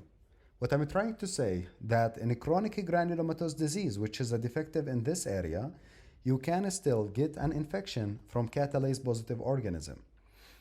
Patients are at increased risk of for infection by catalase positive species like Staph aureus and Aspergillus. There is a list of these species. They are not one or two. There is P. sebaceae, Pseudomonas. We'll learn all of them in microbiology. Why? Because these microorganisms with the catalase can neutralize their own H2O2 using what? Catalase. Yeah? Okay. And yeah, leaving phagocytes without reactive oxygen species for fighting the infection. So someone with chronic granulomatous disease can still have infection only from catalase positive organism. What about catalase negative organism? No, we will be able to use their own H2O2 against them. Yes? There is something called biocyanin. Biocyanin, it's basically, some people consider it as a pigment, some people consider it to be like an antigenic factor of Pseudomonas aeruginosa. It generates reactive oxygen species to kill competing pathogen. You're like, wait, what? Yes. So this Pseudomonas come to, if you put it in a culture, okay, and you put the Pseudomonas here, you will see that it makes a freaking ring. You know why? Because it kills the and you put it like in a culture with E. coli. It will kill the E. coli and it creates a shape around it like this. And yeah, that's because of the biocyanin toxin inside of it, which creates a reactive oxygen species. Now I have a question. How does Pseudomonas smell like? How does Pseudomonas aeruginosa smell like?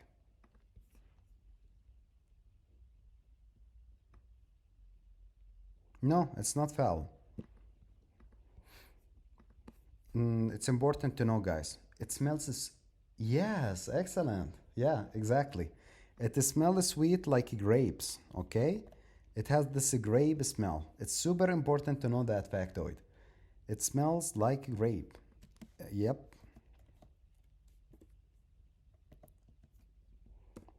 So if you take a look at it in a culture, you can see it's greenish even, yeah, because of its pigment. Okay, good. So yeah, oxidative burst also lead to potassium influx. Why? It does not make sense. Why would it lead to potassium influx? Well, it's destroying the freaking wall, so that will lead to potassium influx. So okay, I have potassium influx. What is the problem? Well, that will activate and release your lysosomal enzymes, which lead to destruction of the whole cell. Which cell? The bacterial cell. Okay, that's good.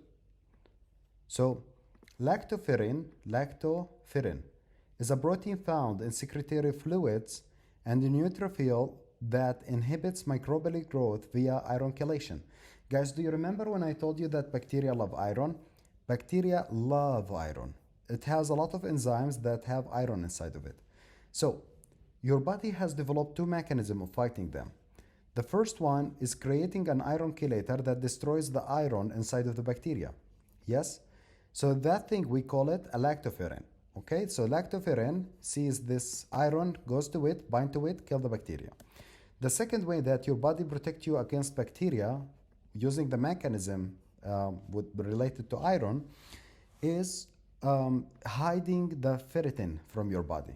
So when your ferritin level becomes really high inside of your liver, but your iron is really low inside of your circulation, this happens in chronic diseases as a protective mechanism against the bacteria. And that's why we call it a chronic, and that can lead to chronic anemia of chronic diseases. Anemia of chronic diseases. Okay, let's discuss interferon.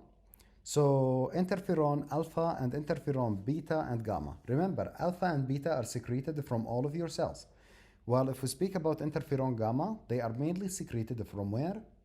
Can someone tell me which cell mainly secretes the interferon gamma?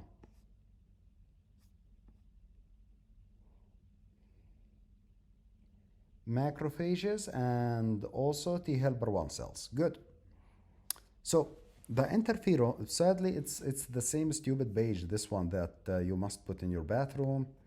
And yeah, so see, comes from the T helper cells and the T helper 1 cells.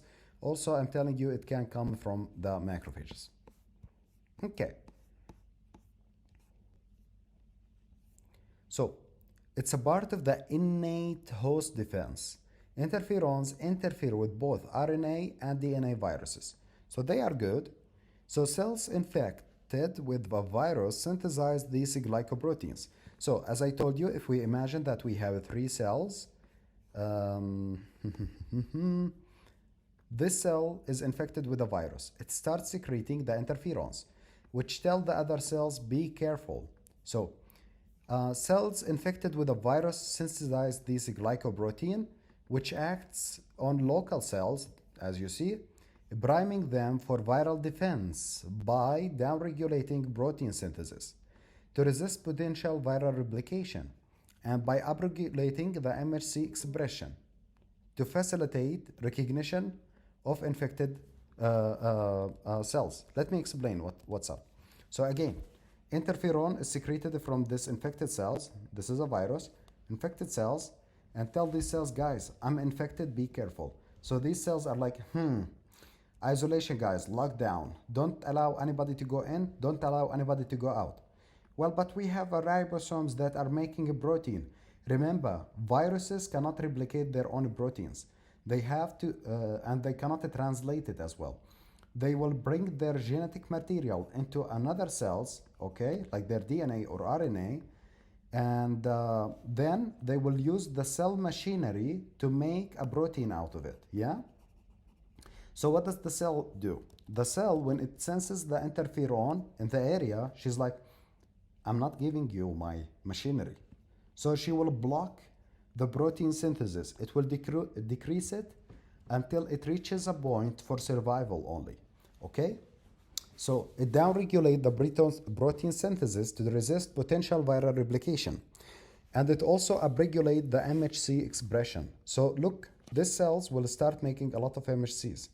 So yeah, this cells has a lot of MHCs. And this cells has a lot of MHCs.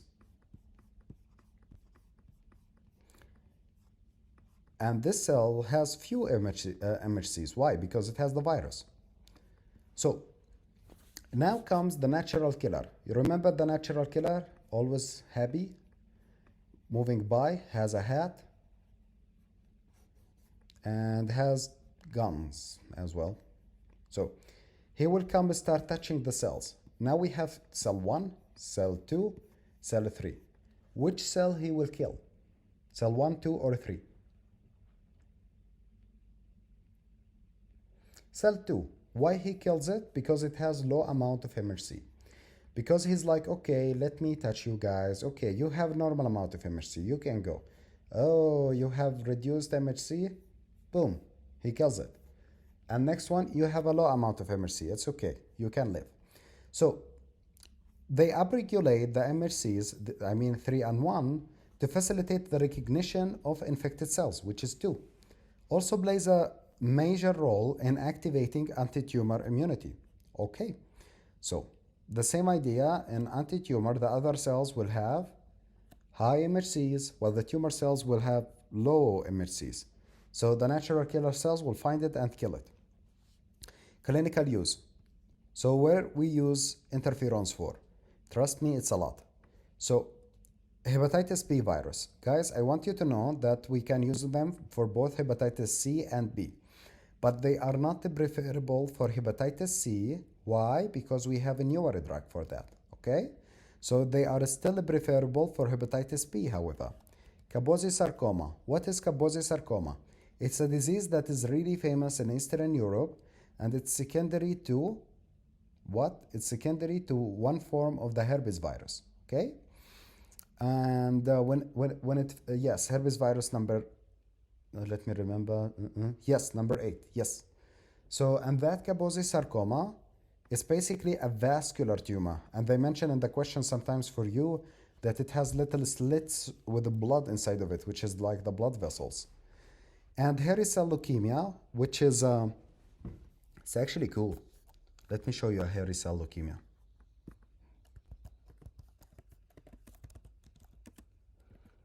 Hairy cell leukemia, which is like these cells with little brushes on their border. The moment you see them, you know that this is a hairy cell leukemia. It looks hairy, and the patient has leukemia, so it's a hairy cell leukemia. So, they write, also can be used for condyloma accuminatum. So this condyloma accuminatum is mostly happening in which disease? Which disease can lead to condyloma accuminatum? Do not confuse it with condyloma latum. So condyloma accuminatum, it can occur in case of HPV. You are correct, especially in sexually active men. I mean in men who have sex with men. So let's take a look. So as you can see, it can affect the anus. And yeah, it's really bad. In which type of category of patient? Exactly, it has this cauliflower. In which patient it can become more severe? I mean, this is messed up. Why it's this bad? Because they are immunosuppressed, yes? Okay. Renal cell carcinoma as well, we can use interferons for it. And also malignant melanoma and multiple sclerosis. Wait a second, we are speaking about tumors now. How can this interferons help with tumor? So, yeah, people with HIV are at higher risk of developing condyloma accuminatum, you are right. But how can interferon help us with cancer? Well, cancer cells tend to have less MHC. When you give interferon, the other cells around the cancer cells will have higher MHC. That makes it an easier task for the body to find the cancer cells and kill it. For multiple sclerosis, we mostly use interferon beta. Please make a note about that. And interferon gamma, mostly used for chronic granulomatous disease. The adverse effect is flu-like symptoms, depression. This is a high-yield concept, depression, neutropenia, myopathies, and interferon-induced autoimmunity. To have a lot of interferon inside of your body is not a good idea, actually, because your immune cells can be activated from the interferon, which can lead you to have autoimmune diseases, which is a bad idea. Yeah? Okay. So, let me just speak a little bit about this one, and we will call it off. Okay? So, cell surface protein. We have T cells, and the T cells have subtypes, of course. But in general, T cells have T cell receptor, which bind to the antigen MHS complex, if you remember. And we have the CD3. It's associated with the T cell receptor for signal transduction. That's not important, but you need to know that the T cell has CD3 on it. Also, it has the CD28, which was the co-stimulatory signal, if you remember. Which we used to bind the B7 on the antigen-presenting cells, and it was the co-stimulatory signal. Helper T cells, on the other hand, have the CD4, which we use it as a marker for which disease, guys? Which disease do we use the CD4 count to monitor? Exactly, HIV, good. And CD40 ligand. Yeah, and also they have these guys, CXCR4 and CCR5, which is co-receptor for HIV. So when the HIV bind and enter your body, it must use these guys. Yeah. Now I have a question, guys. For the HIV to infect you, it must go through these. Yeah.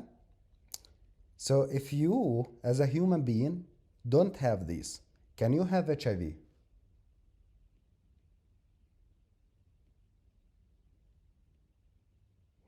If you have a mutated receptors, these receptors, which HIV use to infect you, can you have HIV?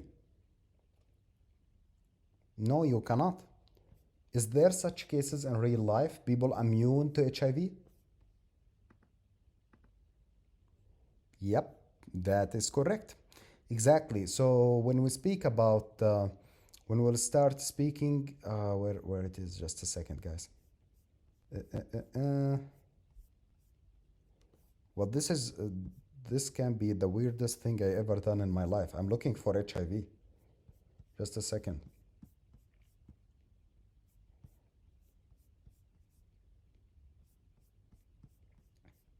Did not even imagine saying that. I cannot find HIV. I want it so much. Okay, so let's take a look. So you can see here basically the viral the virus, the HIV virus, and you can see that people who have homozygote mutation for the CCR5 receptor have immunity against HIV. This is important because now they are working with medication that can work against that receptor that we'll speak about later. And also they are trying to research how can we utilize this receptor to create widespread immunity from the virus. Okay, good. Let's speak about the next thing. Cytotoxic T cells. So the cytotoxic T cells have the CD8. You know that. Well, I have a question. Does the cytotoxic T cells as well have the CD3? Yes or no?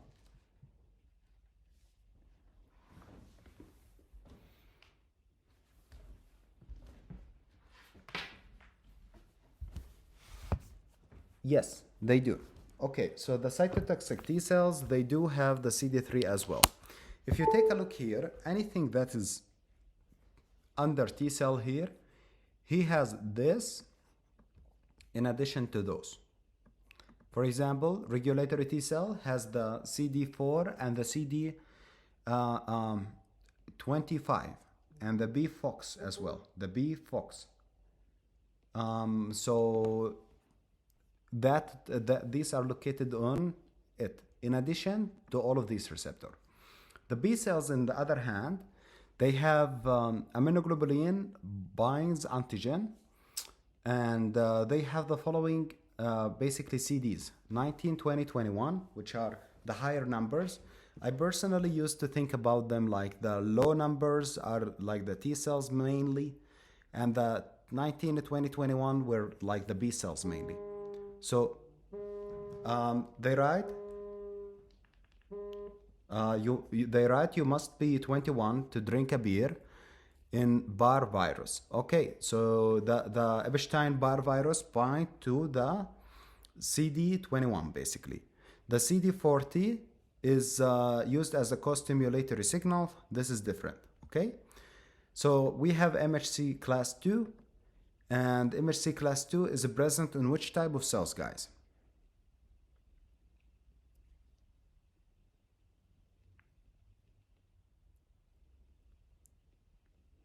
MHC class 2 in the